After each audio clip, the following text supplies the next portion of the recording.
সেই প্রতিটি মানুষকে আজ সজাগ থাকার জন্য, যারা বিভিন্ন উসিলা দিয়ে বিতর্ক তৈরি করে গণতন্ত্রের পথকে আবার নষ্ট করার বা ব্যাহত করার চেষ্টা করছেন, তারা যাতে সফল না হয়। অবস্থা তৈরি করার চেষ্টা করছে যেখানে এই গণতন্ত্রের পথ যেটি তৈরির পথ যে তৈরি হয়েছে সেটি যাতে বাধাগ্রস্ত হয়। প্রত্যেকটি অন্যায়ের বিচারকে যদি প্রতিষ্ঠিত করতে হয়, তাহলে আগামী দিনে অবশ্যই বাংলাদেশে একটি গণতান্ত্রিক সরকার দরকার। যে গণতান্ত্রিক সরকার, আপনাদেরকে সান্ত্বনা দেওয়ার মতন ভাষা বোধহয় আমাদের কাছে নেই। দুঃসহ সময় আমরা অতিক্রম করেছি। এই দুঃসময় এই মঞ্চে দাঁড়িয়ে আজকে এমন কয়েকজন সন্তান তার কষ্টের কথাটি উল্লেখ করে গেছেন, যে সন্তান এক দিনের জন্যও তার পিতাকে হয়তো বা পিতার মুখকে হয়তো দেখার সুযোগ পান নাই, তেমন সন্তান আজ আমাদের ভেতরেই আছে।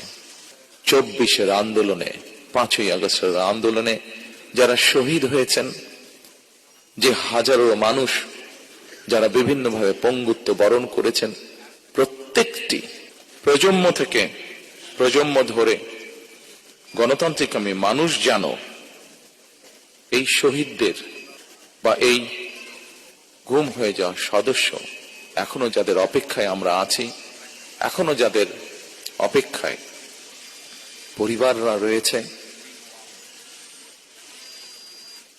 সেই শহীদদের আত্মত্যাগ থেকে প্রেরণা লাভ করতে পারে প্রজন্মের পর প্রজন্ম। এই কারণে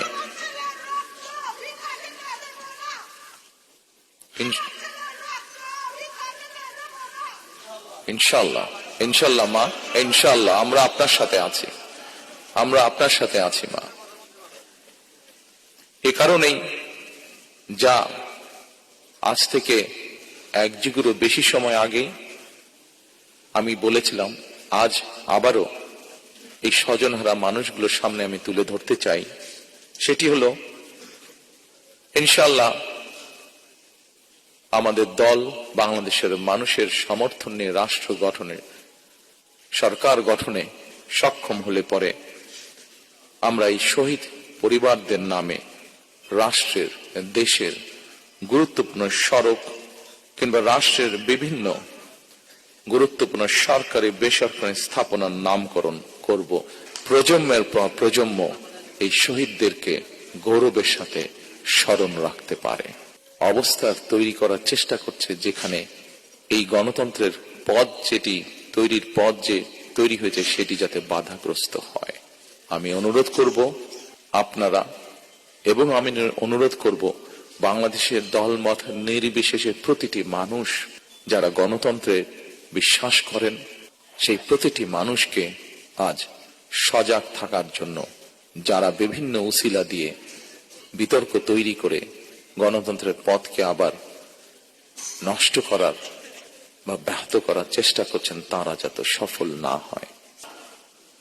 প্রিয় স্বজনরা, উপস্থিতিবৃন্দ, এবার যদি আমরা একটি দায়িত্বশীল গণতান্ত্রিক রাষ্ট্র এবং সরকার গঠনের সুযোগ হাতছাড়া করি, তাহলে গণতান্ত্রিক আন্দোলনের আমাদের যে শহীদ,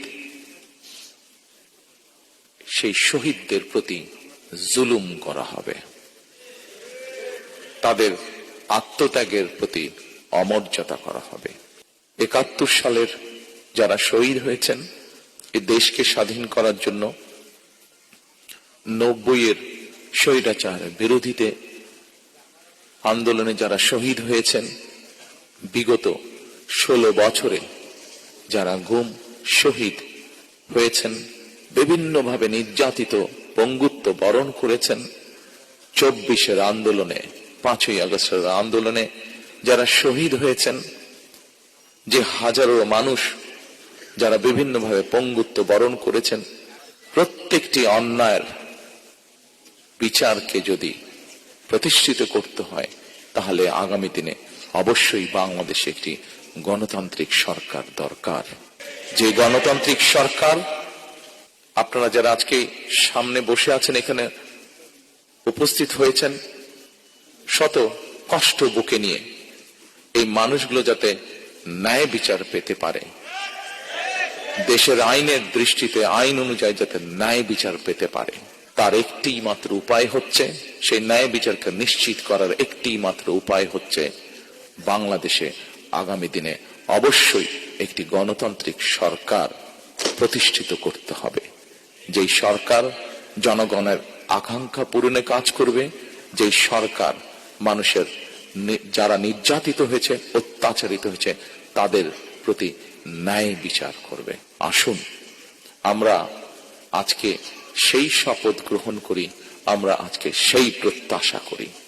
আপনাদের আজকে এখানে আসা, এখানে উপস্থিত হওয়া যাতে বৃথা না যায়, আরো যাতে শহীদ যারা আছেন, শহীদ পরিবার আছেন, প্রত্যেকটি মানুষ সময় লাগুক, কিন্তু ধৈর্যের সাথে আমরা যাতে আপনাদের প্রতি যে অন্যায় হয়েছে সেই অন্যায়ের বিচার যাতে হতে পারে, আপনারা যাতে ন্যায্যতা পেতে পারেন, সেই লক্ষ্যে আমরা কাজ করি, আমরা ধৈর্য ধারণ করি, আমরা আমাদের সজাগ থাকি, যাতে আমাদের গণতান্ত্রিক যাত্রা যা শুরু হয়েছে তাতে যাতে কেউ ব্যাঘাত করতে না পারে।